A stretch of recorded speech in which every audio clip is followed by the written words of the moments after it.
Good day to all. I am Danilo Rogayan Jr., faculty of the College of Teacher Education from the President Ramon Magsaysay State University, the only state university in the province of Zambales. We are grateful to share with you the results of our action research project titled Enhancing Elementary Pupils' Conceptual Understanding on Matter through Investigative Pedagogical Strategy. I co-authored the paper with Ms. Jeneline Macanas of the Schools Division of Zambales Department of Education.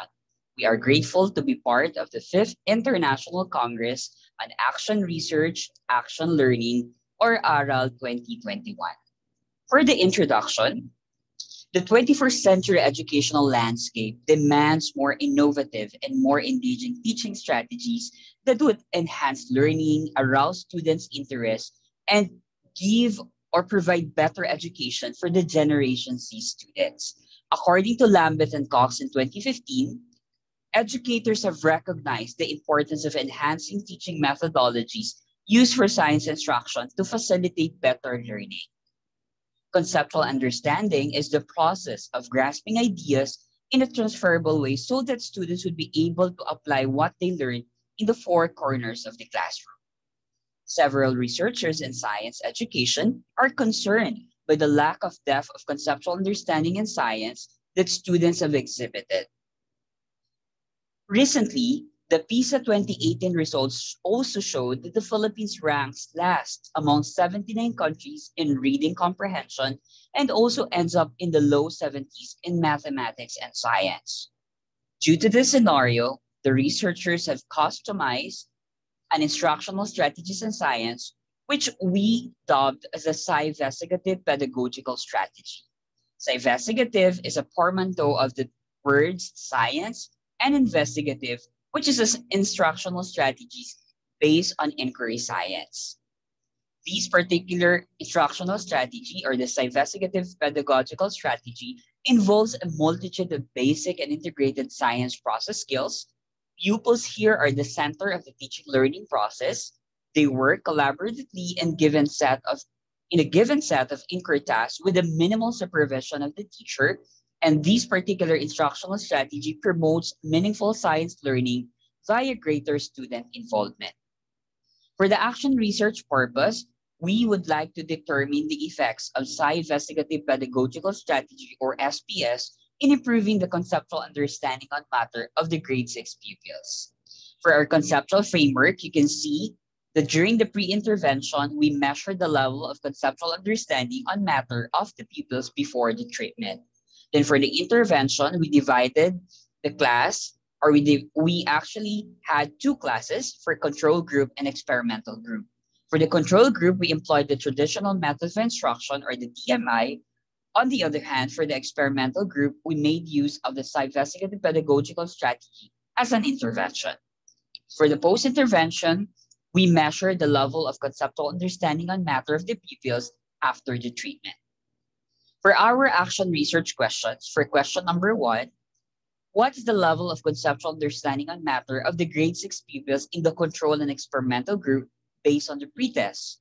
For the second research question, how is the conceptual understanding enhanced during the application of the intervention based on the written words and performance task scores? For question number 3, what is the level of conceptual understanding on matter of the grade 6 pupils in the control and experimental group based on the post-test? Fourth, is there a significant difference on the conceptual understanding on matter of the pupils in the control and experimental group before and after the treatment? And lastly, what are the insights of the teacher researcher in the implementation of the investigative pedagogical strategy in science class?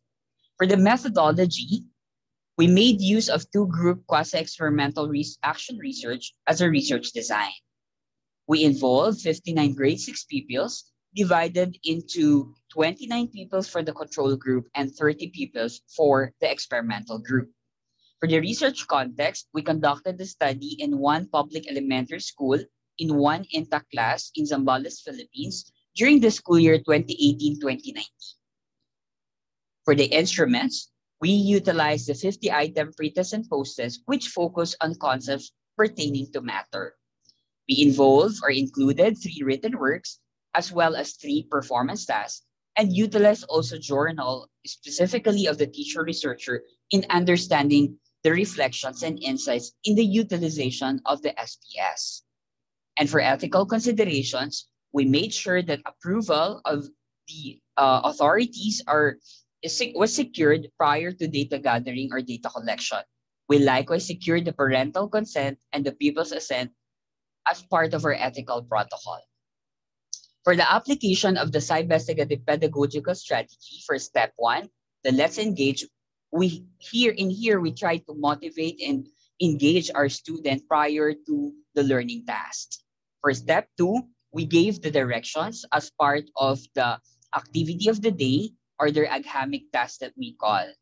After knowing directions, after giving the directions to the pupils, they actually immerse into a collaborative work and do the Agham inquiry task or the AIT. This particular Agham inquiry task involved inquiry-based learning activities wherein they will collaboratively accomplish. For step 4, they will share the results through presentation of their laboratory findings or their the presentation of their output. And lastly is the checking of the conceptual understanding, which can be done via paper and pencil tests or short performance tasks. For the procedure for implementing experimental and control classes, we utilized this particular intervention for 8 weeks. So we made use of an experimental class and a control class. So as the results of our action research, you can see here in this table that prior to the intervention, the level of conceptual understanding of the control group is fairly satisfactory, as indicated by the overall mean of 13.48. On the other hand, the experimental group obtained a mean score of 12.33, which is also considered as fairly satisfactory. We also made sure that the 2 groups are equal, the control and experimental groups, by employing the homogeneity of variance, a test for homogeneity. So as you can see here, the Levin statistics is 5.160 with significant difference of 0.207. So the assumption of the homogeneity of variances was not violated, which means that the 2 groups or the 2 classes are equal. So we actually proceeded with the intervention. For the people scores in the written works, you can see here that for the control group from written work 1 to written work 3, you can see that the percent of performance is considered to be average to moving towards mastery to average. While for the experimental group, you can see that the 3 written works are actually classified as moving towards mastery, which can be which implies that there is a higher performance of the experimental group in terms of the written works. Now, for the pupil scores in the performance task, you can see that both group, okay, are actually moving towards mastery. Okay, for the overall, for the control group, 76.65, which is classified as moving towards mastery, while on the other hand, the experimental group has 78.38, which is also considered as moving towards mastery. There's a slight higher performance of the experimental group compared to the control group. Now, for the level of conceptual understanding of pupils after the treatment, you can see that for the control group, the overall mean is 32.62, which is considered to be very satisfactory. On the other hand, the experimental group obtained an overall mean of 37.83, which is also considered to be very satisfactory. But you can see that there is a higher mean, okay, of 37.83 under the experimental group compared to the control group. Now, to validate or to further see whether there is a significant difference in the pre-test and post-test scores of the 2 groups, you can see that in the control group, it is classified as significant. So meaning the use of TMI can enhance the students or the pupils' conceptual understanding.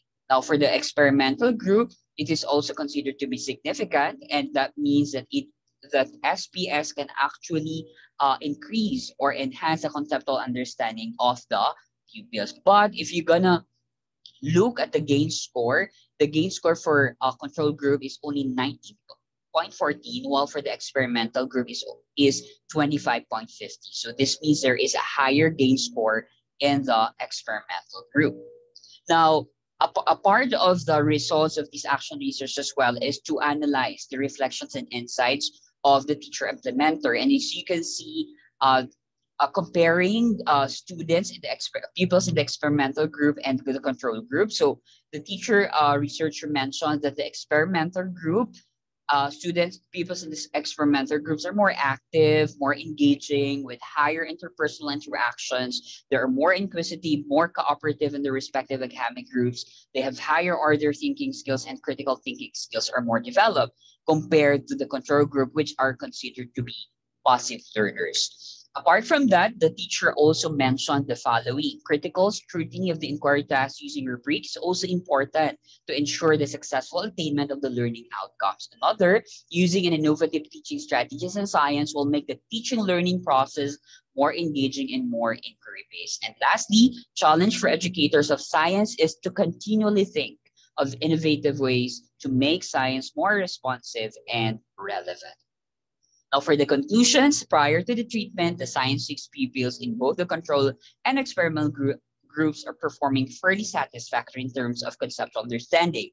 During the intervention, the conceptual understanding of the pupils in experimental group has enhanced to moving towards master level in both written works and performance tasks. Meanwhile, the control group likewise improved their performance to average in the written works and to moving towards mastery in their performance tasks. The experimental group, however, obtained higher mean scores in written works and performance tasks compared to the control group.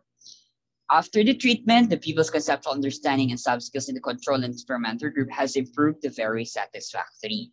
There is a significant difference in the level of conceptual understanding of science pupils in both the control and experimental group. However, a higher mean gain score was recorded in the experimental group, which used the SPS compared to the control group using TMI.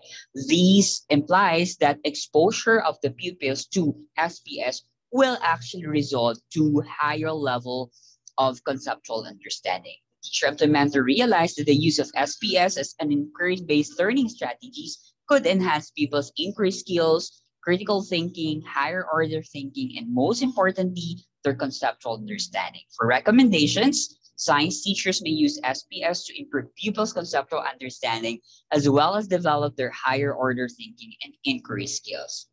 Another, school administrators may consider conducting training and workshops for science teachers to reacquaint them of the basic rudiments of the SPS, which is based on the inquiry-based of learning.